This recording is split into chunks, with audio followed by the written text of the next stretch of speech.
बातमी आहे धुळ्यातून। धुळ्याच्या गुलमोहर विश्रामगृहातील 102 क्रमांकाची खोली जी आहे ती उघडण्यात आलेली आहे। पोलिसांच्या उपस्थितीमध्ये हा संपूर्ण संशयास्पद रूम उघडण्यात आलेला आहे, त्याची तपासणी केली जाते।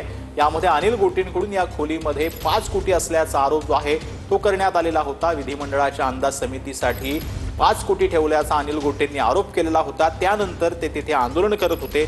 आता प्रशासनाकडून या संपूर्ण खोलीची तपासणी केली जाते। धुळ्याच्या गुलमोहर विश्रामगृहातील खोली क्रमांक 102 मध्ये सध्या पोलीस आणि प्रशासनाचे अधिकारी दाखल झालेले आहेत आणि या संपूर्ण खोलीमध्ये 5 कोटी रुपये आहेत का याची तपासणी जी आहे ती केली जाते।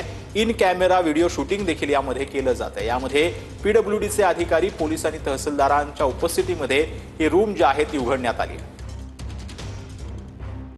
तर आपले प्रतिनिधी मनीष मसोळे आपल्यासोबत फोन लाईनवरती जोडले गेलेले आहेत। मनीष, खरं म्हणजे गेल्या काही तासांपासून अनिल गोटे या प्रकरणात त्यांनी लावून धरलेलं होतं आणि त्यानंतर अखेर पोलीस प्रशासन आणि प्रशासकीय अधिकारी इथे तपासणीसाठी दाखल झालेले आहेत। सध्या तिथं काय घडतंय आणि हे 5 कोटी रुपये तिथे सापडलेत का?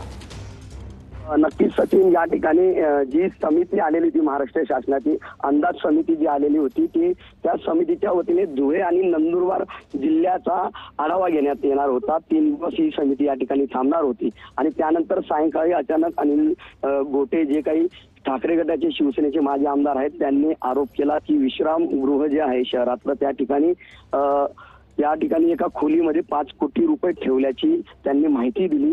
माध्यमांना घेऊन जात त्या खोलीला कुलूप लावलं होतं आणि त्यानंतर या समितीसाठी हे पैसे ठेवण्याचा आरोप त्यांनी केला आणि त्यानंतर त्यांनी आंदोलन केलं। त्यानंतर त्यांनी पोलीस प्रशासनातील पोलीस अधीक्षक असतील, जिल्हाधिकारी असतील, महसूल आयुक्त असतील सर्वांना फोन केला।